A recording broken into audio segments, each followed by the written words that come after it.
नमस्कार दोस्तों, मेरा नाम है कार्तिक तिवारी और आप सबका स्वागत है मेरे चैनल वीटेल पर। आज मैं बात करने जा रहा हूं एक ऐसी वारदात के बारे में जिसने वैसीपने और दरिंदगी की हद को पार कर दिया। एक ऐसा मनचला लड़का जिसने एक लड़की के इश्क में पड़कर उस लड़की को इस अंजाम तक पहुंचा दिया कि वह लड़की कहीं मुंह दिखाने लायक तो छोड़ो, वह लड़की चलने फिरने बोलने लायक तक नहीं रही और मात्र 1 महीने में उस लड़की की मृत्यु हो गई। तो उस लड़के ने ऐसा क्या किया या उस लड़के ने ऐसा क्या कदम उठाए होंगे जिससे उस लड़की की पूरी जिंदगी समाप्त हो गई। दोस्तों, यह कहानी है 1 मई 2013 की। हजरत निजामुद्दीन स्टेशन प्रीति राठी नामक एक लड़की अपने परिवार वालों के साथ मुंबई के लिए ट्रेन पकड़ती है। प्रीति राठी जो कि बहुत ही सुंदर, सुशील और पढ़ने में काफी होनहार लड़की थी, उसका हाल फिलहाल में नेवी में बतौर नर्स के तौर पर सिलेक्शन होता है और उसकी ट्रेनिंग और उसकी ज्वाइनिंग के लिए ही वह मुंबई जा रही होती है। जब वो ट्रेन को पकड़ते हैं और ट्रेन में अपना सफर चालू करते हैं तो उसी ट्रेन में एक शख्स और उनका पीछा कर रहा होता है, जिसने अपने मुंह पर नकाब बांध रखा था और अपना चेहरा ऐसे ढक रखा था ताकि उसकी कोई पहचान न कर सके। दोस्तों, धीरे धीरे समय बीतता है। ट्रेन मुंबई के बांद्रा रेलवे स्टेशन पर पहुंचती है। सुबह 8 बजे की बात थी। प्रीति राठी और उसके परिवार वाले उस स्टेशन पर उतरते हैं। उनके परिवार वाले आगे चल रहे होते हैं और प्रीति राठी उनके पीछे कि इतने में ही एक शख्स आगे प्रीति राठी के कंधे पर हाथ धरता है। प्रीति राठी पीछे मुड़ के देखती है। उस शख्स ने अपना मुंह अच्छे से ढक रखा था, जिस कारण प्रीति राठी उनका चेहरा पहचान नहीं पाई उस शख्स का। अब उस शख्स के हाथ में एक च्यवनप्राश का डब्बा था। उस च्यवनप्राश के डब्बे के अंदर तेजाब था। वह आदमी वो तेजाब प्रीति राठी के ऊपर डाल देता है, जिसकी कुछ छींटे उसके पापा, प्रीति राठी के पापा के ऊपर और उनकी मम्मी के ऊपर भी जाके गिरती हैं। मात्र कुछ मिनटों के अंदर ही प्रीति राठी का पूरा चेहरा गल जाता है तेजाब से, और चेहरा इस कदर गल गया कि उनकी आंखें तक गल गई और वो कही कि वो लड़का कौन था।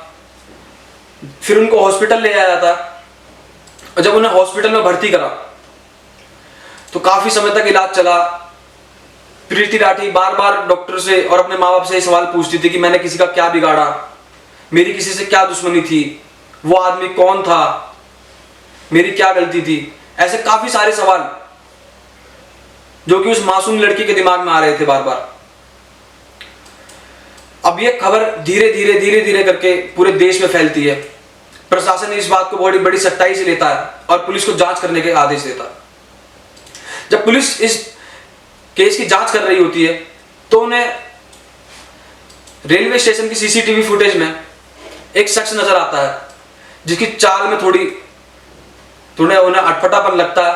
देखने से लगता है कि वही मुजरिम था, मगर उससे भी उनके हाथ में कोई सबूत नहीं आता। फिर जैसे जैसे मुद्दा बढ़ता गया, देश वाले इस चीज को लेकर और जागरूक होने लगे। वह आवाज उठाने लगे कि इसको इंसाफ दिलाओ इस लड़की को। फिर ये जो जांच है वह मुंबई के क्राइम ब्रांच को सौंप दी जाती है। अब जब यह केस मुंबई क्राइम ब्रांच को दिया गया, मुंबई क्राइम ब्रांच दिल्ली के नरेला शहर में पहुंचती है, जहां की रहने वाली प्रीति राठी थी। जब वे नरेला पहुंचे, उन्होंने वहां जाकर कुछ जांच पड़ताल करी तो प्रीति के घर के पास ही रहने वाला एक लड़का, जिसकी उम्र मात्र 23 साल थी। दोस्तों, 23 साल की उम्र में आजकल के कुछ लड़के तो ऐसे हैं जिन्हें कॉलेज और स्कूल तक छोड़ने घर वाले जाते हैं। उन्हें देश दुनिया का कुछ पता नहीं होता। क्या समझ होती है 23 साल की उम्र के एक लड़के में। ऐसे लोगों को आप मानसिक तौर पर बीमार कह सकते हैं।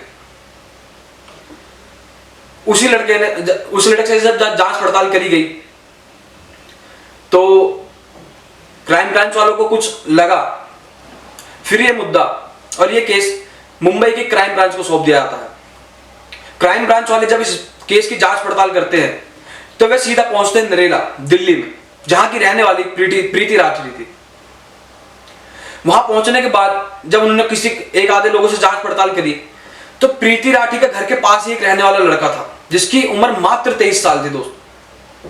एक 23 साल की उम्र का लड़का जिसकी ऐसी मानसिकता थी, जिसने एक मनचलेपन में आकर, क्रोध में आकर एक ऐसा कदम उठाया कि उसने एक होनहार लड़की की जिंदगी को बेकार कर दी। एक आप बताइए, एक 23 साल की उम्र के लड़के में कितनी समझदारी होती है। बल्कि आप तो कुछ ऐसे लड़के भी देखेंगे जिन्हें कॉलेज स्कूल तक छोड़ने उनके घर वाले जाते हैं इतनी उम्र में। उन्हें अब तक ये नहीं पता होता कि हमें आगे जिंदगी में क्या करना है, अपने फ्यूचर को लेकर, अपने भविष्य को लेकर कौन से कदम उठाने हैं। ऐसी उम्र में एक लड़के ने एक लड़की की जिंदगी तबाह कर दी, मात्र इस बात की जलन से कि वो उसको पा ना सका। तो दोस्तों, जब उस लड़के से क्राइम ब्रांच वाले बातचीत करते हैं तो कहीं ना कहीं उन्हें उस लड़के पर संदेह होता। फिर वहीं पर उन्हें एक जानकारी प्राप्त होती है प्रीति राठी के एक दोस्त से, जिसने क्राइम ब्रांच वालों को यह बताया कि उस लड़के ने प्रीति राठी को यह धमकी दी थी कि मैं तुमको मुंबई में देख लूंगा, देखता हूं तुम मेरा क्या कर लोगी। अब क्राइम ब्रांच वाले इस बात को सुनकर सतर्क हो जाते हैं और वह सीधा जाकर उस लड़के के कॉल रिकॉर्ड्स निकालते हैं। तो पता चलता है कि वह लड़का उस जिस समय यह घटना घटी वह मुंबई में था। क्राइम ब्रांच वालों द्वारा उसे गिरफ्तार कर लिया जाता है। यही इस बात को 1 महीना बीतता है और प्रीति राठी की हॉस्पिटल में ही मृत्यु आती है। अब दोस्तों, ये पहला ऐसा केस है, मैं आपको बताना चाहूंगा, जिसमें एसिड अटैक की वजह से कोर्ट द्वारा उस मुजरिम को फांसी की सजा सुनाई गई थी। भारत का एकमात्र ऐसा पहला केस है, लेकिन बाद में यह सजा टाल दी जाती है और इसको उम्र कैद में बदल दिया जाता है। लेकिन आप जब उस लड़के की फोटो देखेंगे तो पाएंगे कि उस लड़के ने गिरफ्तारी के बाद पुलिस वालों से हंसते हुए फोटो खिंचाई है, हाथों से इशारे कर रहा है जैसे कुछ किया ही ना हो। कोई शर्म नहीं, कोई लिहाज नहीं, कोई डर नहीं मन में। कैसी मानसिकता का वो लड़का रहा होगा जिसने ऐसे इतने बड़े काम को अंजाम देने के बाद और ऐसे फोटोएं खिंचाई हैं और निडर होकर जेल में गया। भारत एक विशाल आबादी वाला देश है और यहां पर आए दिन एसिड अटैक्स होते रहते हैं और अधिकतर उसमें उन मंचलों लड़के द्वारा ही ये काम किए जाते हैं जो कि अपना प्यार पाने में नाकाम रहे, किसी लड़की को अपने जाल में फंसाने में नाकाम रहे। एक रिपोर्ट के द्वारा यह पता चलता है कि 2018 से लेके और 2022 तक अब तक कुल 386 एसिड अटैक्स के मामले सामने आए हैं। और भारत के 2 सबसे बड़े राज्य वेस्ट बंगाल और उत्तर प्रदेश, ये 2 ऐसे राज्य हैं जहां पर सबसे ज्यादा एसिड अटैक्स के मामले सामने आते हैं। आपको मैं एक बात बताऊंगा जिसको सुनकर आपको हैरानी होगी कि जब यह मामला कोर्ट में गया तो कोर्ट के जज ने यह बात जनता के सामने कही कि 1 महीना प्रीति राठी इसलिए जिंदा थी कि वो अपना चेहरा देखना चाहती थी या चेहरा देख नहीं पाई थी। अगर दोस्तों इस बात का तात्पर्य यह था कि अगर प्रीति राठी अपना चेहरा देख लेती तो कहीं ना कहीं उनकी मृत्यु 1 महीने से पहले ही हो जाती। इस कदर उनका चेहरा पूरा बेकार हो गया था, पूरा जल गया था। तो दोस्तों नमस्कार, अगर आपको आज की मेरी वीडियो पसंद आई तो मेरे चैनल को सब्सक्राइब करें, मेरी वीडियो को लाइक करें और कमेंट करके जरूर बताएं कि आपको ये वीडियो कैसी लगी। धन्यवाद।